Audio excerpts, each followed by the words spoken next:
የኢትዮጵያ መንግስት መከላከያ ጦር አማራ ክልል ከፋኖ ኦሮሚያ ክልል ደግሞ ከኦሮሞ ነጻነት ሰራዊት ኦነሰ ታጣቂዎች ጋር የገጠመው ውጊያ በሀገሪቱ በተለይም በሁለቱ ትላልቅ ክልሎች የብዙ ሰዎች ሕይወት እያጠፋ ብዙ ነዋሪዎችን እያፈናቀለ ከፍተኛ የምጣኔ ሀብት ቀውስም እያስከተለ ነው። የአማራ ክልልን ውጊያ ለማስቆም እስካሁን በግልጽ የተደረገ ድርድር የለም።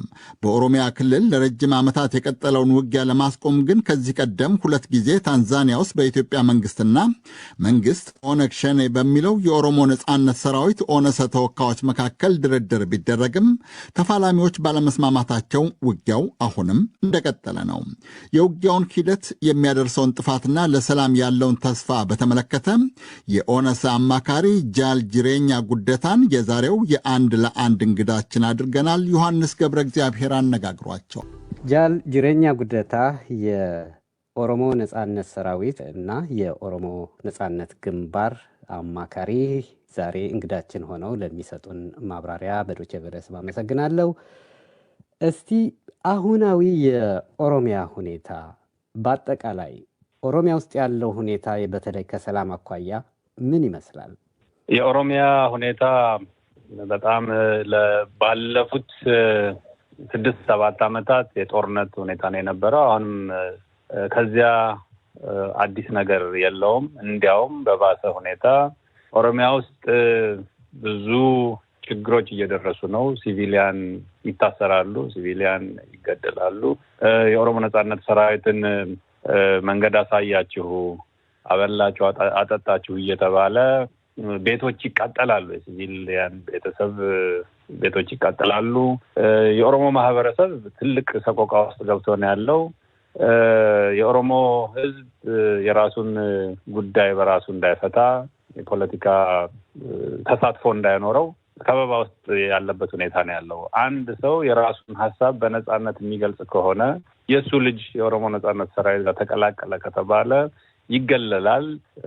መሰረታዊ የሆኑ አገልግሎቶች አያገኝም። በጣም በሚያሳዝን ሁኔታ ቀውስ ውስጥ ነው ያለው ማለት ይቻላል ባጭሩ።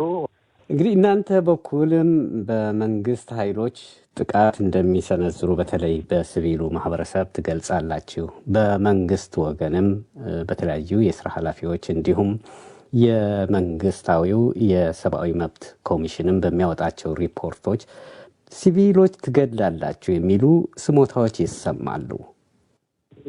እውነት ለመናገር እኛ ታርጌት አድርገን ሲቪሊያንን እርምጃ ወሰድንበት ምንም ጊዜ የለም። እኛ ትግል በራሱ ሲቪሊያን የራሳቸውን እድል በራሳቸው እንዲወስኑ የማድረግ ለዚያ አጋዥ የመሆን እንጂ ሲቪሊያን ምን ስላደረጉን። ሲቪሊያን እኮ የተጨቆኑ፣ የተበዘበዙ፣ የተዘረፉ፣ መብታቸው የተረገጠ ከኛ ጋር ተቀላቅለው እየታገሉ ያሉ ናቸው እና የኛ ኃይል እንዲያውም ሲቪሉ ነው። ስለዚህ በምንም መልኩ ግጭት ውስጥ ጦርነት ውስጥ ገብቶ የማይዋጋንን ወይም ደግሞ ለጠላት ሰራዊት ኢንፎርሜሽን መረጃ እያቀበለ የሚያስጠቃ ካልሆነ በቀር ማንኛውንም ሲቪል በጦርነቱ ጋር ያልተነካካ ምንም እርምጃ እንደምንወስድ እንዲያውም በተቻለን መጠን ጥበቃ እንደምናደርግለት ነው መገንዘብ የሚገባው። ስለዚህ የሚያገኙት መረጃ የሂውማን ራይት ኮሚሽን የሚባለውም ምን ያህል ገለልተኛ ነው የሚለውን ማሰላሰል ያስፈልጋል ማለት ነው። ብዙ ጊዜ ፍትህን ሁለቱንም ሳይድ በመወንጀል ማጓደል አለ ማለት ነው። ፍትህ ጥፋተኛውን ጥፋተኛ ብለህ ስትል ያላጠፋውን ለመብቱ የሚታገለውን ደግሞ ልክ በስራው ልክ ስትገልጸው ነው ፍትህ የሚኖረው እንጂ ሁለቱም አካላት እንደዚህ አድርገዋል እያልክ ፍትህን ማዛባት አግባብነት አይኖረውም። ስለዚህ በእኛ በኩል ሲቪል ማህበረሰብ ማንኛውም ሲቪል ማህበረሰብ የኛ ኢላማ አይደለም። ወደ ኋላ መለስ ላርጎትና ከፌዴራል መንግስት ከክልልም ጋር የተለያዩ ጊዜያቶች የሰላም ጥሪዎች ይቀርባሉ። ከእናንተ ድርጅት ጋርም በፌዴራል መንግስት በኩል በዳሬ ሰላም ውይይቶች ተደርገው ነበረ። እነዚህ ለምንድን ነው ፍሬ ያላፈሩት? እውነት ለመናገር በጣም አጭር ነው። ከፌዴራል መንግስቱ ጋር ቁጭ ብለን ለመነጋገር ሞክረናል።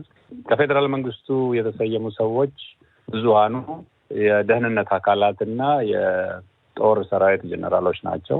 እንደገና ደግሞ በኦሮሚያ የደህንነት አካል ነው። እሱም ሌሎቹ የህግ ባለሙያ እና በፓርላማ የተወከሉ ሰዎች ናቸው እና እዛ ላይ ያየነው ምንድነው ሊያሳኩ የመጡት እነሱ የሚለውን እና እኛ ምን ልናሳካ እንደሄድን ነው መገምገም የሚገባን። እነሱ ሊያሳኩ የመጡት ከትግራይ ጋር ያለንን ጉዳይ ጨርሰናል፣ ስለዚህ ሙሉ ኃይል አለን፣ እናንተን መምታት እንችላለን፣ ወደ ኦሮሚያ ከመጣን ወየውላችሁ፣ ስለዚህ ቶሎ ብላችሁ ምንድነው ትጥቃችሁን እንድትፈቱ እንፈልጋለን አይነት ነገር ነው የሚመስለው ማለት ነው። እና ፕሪቶሪያን የመድገም ፕሪቶሪያን የመሰለ ስምምነት እኛም እንድንፈርም ያንን ሀሳብ አድርገው ነው የመጡት።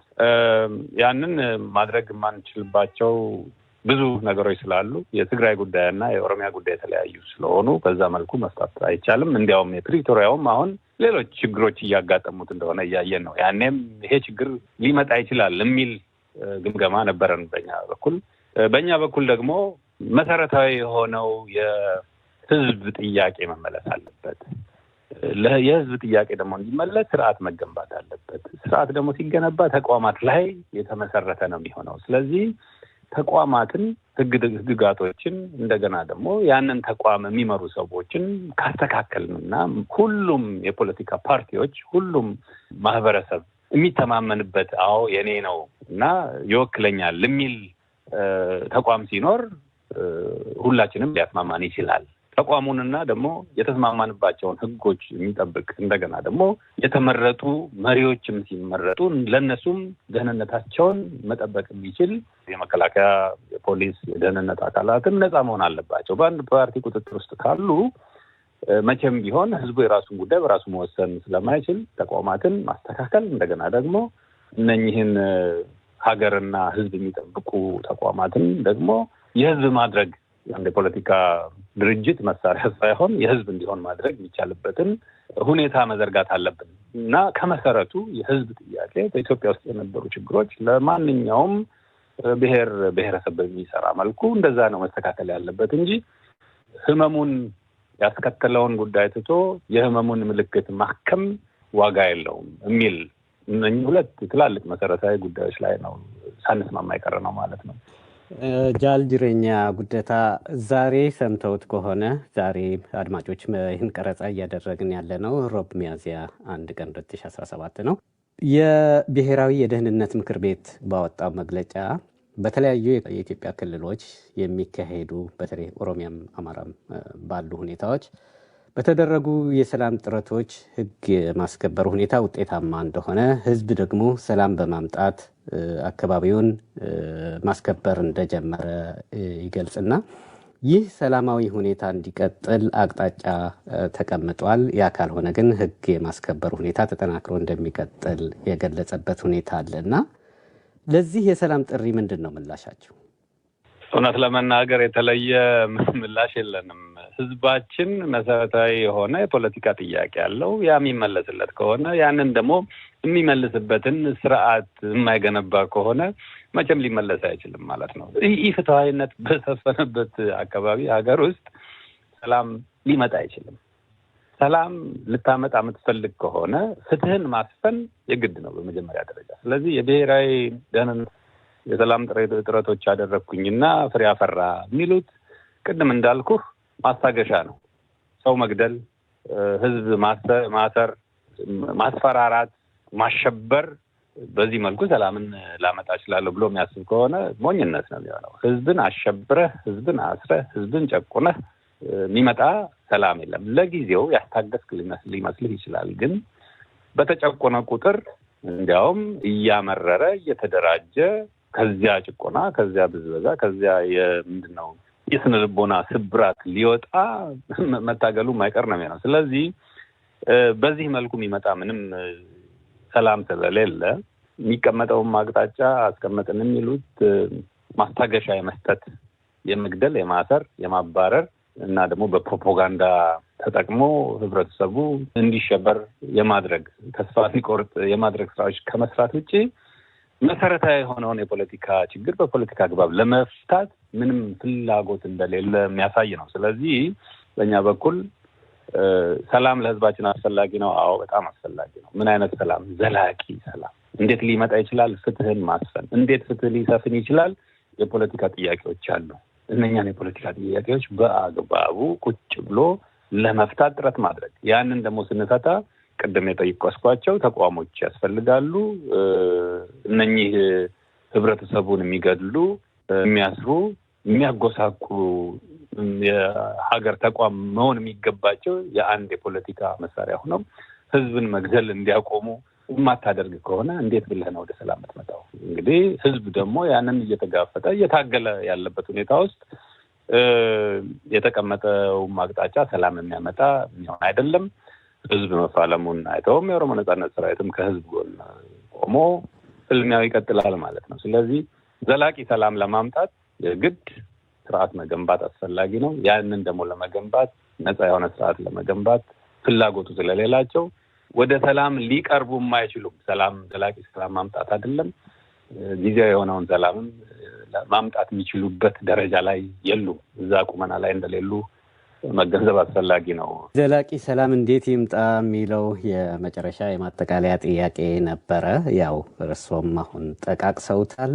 በእናንተ በኩልስ ሰላም እንዲመጣ ምን ዝግጅት አለ? በሰላማዊ መንገድ ከትግራይ ጦርነትም እንደምናየው የሁላ ደም ተፋሶ መጨረሻ የመጨባበጥ ሁኔታ አለ። በእናንተ በኩል ምን ያህል ዝግጁ ናችሁ? እንደ ማጠቃለያ በዚህ እንቋጨው። ሰላም ከማንም በላይ የሚያስፈልገው ለእኛ ነው። ሀገራችን ላይ፣ ቀያችን ላይ፣ መንደራችን ላይ ባልጠበቅነው ሁኔታ መበዝበዝ፣ መጨቆን እና መሳደድ ደርሶብናል። ስለዚህ በቀያችን ለምንድን ነው ሰላም የምናጣው? ለምን መከላከያ ህዝባችን ላይ ይዘምታል? ሀገር ጠብቅ ተብሎ የተገነባ የመከላከያ ኃይል ሲገድል አይተናል ማለት ነው። እንዲህ አይነት ሰቆቃ ባለበት ሁኔታ ውስጥ ቁጭ ብለህ ማየት አትችልም። ራስን መከላከል በጣም ተፈጥሯዊ ነው። ስለዚህ ወደ ሰላም መቅረብ የሚቻለው አጥፊው ኢፍትሐዊ ጉዳዮችን የሚያደርገው በዝባዡ መማር መቻል ይኖርበታል። ትግራይም ላይ የሆነው ነገር እኮ ዘላቂ ሰላም ወርዷል ማለት አይቻልም። ለምን? ከመሰረቱ የፖለቲካ ችግር ሳይሆን የተፈታው ጊዜያዊ የሆነ ማስታገሻ ስለተሰጠ ነው። አሁን ተመልሶ የማገርሸት ሁኔታዎች እኮ የሚታዩባቸው ሁኔታዎች አሉ። ስለዚህ እንዳልነው ነው፣ ለሰላም ሁሌም ዝግጁ ነን። ሰላም የሚጠቅመው እኛ ነው። ሰላም ለሁሉም ህዝብ፣ ለማንም ለነኚህ ለጨቋኞቹም አስፈላጊ ነው። ግን እነሱ ከሰላም ይልቅ ስልጣንን፣ ከሰላም ይልቅ የራሳቸውን የግል ዝና እዚህ ቦታ ላይ ያለ ያችን ይዘው ሰላም ባይመጣ የነሱ ቤተመንግስት ያሉበት ከተማ ሰላም ከሆነ ሌላው አካባቢ እንደፈለገ ጦርነት ወይም ደግሞ እሳት ሊዘንብበት ጉዳያቸው አይደለም ማለት ነው። ስለዚህ ሰላም ለሁሉም አካባቢ፣ ሰላም ለሁሉም ህዝብ፣ ሰላም ለእያንዳንዱ ቤተሰብ እንዲደርስ መደረግ የሚገባው ጉዳይ መሰረታዊ የሆነ የፖለቲካ ጥያቄዎች መፍትሄ ሲያገኙ ነው። እነኛ ደግሞ መፍትሄ ማግኘት የሚችሉት ስርዓት ሲገነባ ነው። ያለ ስርዓት አሁን ኢትዮጵያ እኮ እንደ ስርዓት ምን ስርዓት ነው ያለው? በተለበስ ላይ ምንም ስርዓት የለም። ሁሉም አካባቢ እኮ ራሱን የቻለ መንግስት ነው ይመስለው። ትግራይ አካባቢ ራሱን የቻለ መንግስት ነው ይመስለው።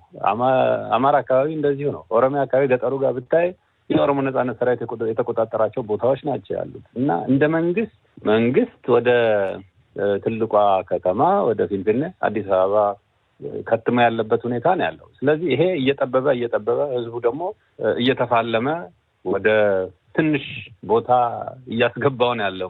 መንግስቱ ምንም ሌጂቲመሲ የሌለው መንግስት ነው እየሆነ ያለው። ስለዚህ ሰላም እንዲመጣ፣ ቅቡልነት ያለው መንግስት እንዲገነባ፣ ቅቡልነት ያለው መንግስት ደግሞ ከህዝብ ጋር ተግባብቶ ከህዝብ ጋር ተስማምቶ ተነጋግሮ ችግሮችን እየፈታ በየጊዜው የህዝቡንም የልብ ትርታ እያዳመጠ ችግሮችን እየፈታ የህዝቡን የኑሮ ሁኔታ ማሻሻል የሚችልበት፣ ለወጣቱ ማህበረሰብ የስራ እድል የሚፈጥርበት፣ ከመገደል እንደገና ደግሞ ከመባረር ከመታሰር የሚወጣበት መንገድ ከዚህ ጦርነት ተወጥቶ ወደ ልማት የሚሄድበትን መስመር ማስተካከል የምትችለው ስርዓት ሲኖር ነው ማለት ነው። ያንን ስርዓት ደግሞ ብቻውን ሊገነባ አይችልም። ሁሉም ባለድርሻ አካላት በተሳተፉበት ሁኔታ ያንን ስርዓት የመገንባት ኃላፊነት ሊኖረን ይገባል ብለን ያስቀመጥነውን ሮድማፕ የማይቀበል ከሆነ አሁንም ከጦርነት ውስጥ መውጣት አይቻልም። የጦርነት አዙሪት ውስጥ ነው መኖር የሚፈልገው ስርዓቱ።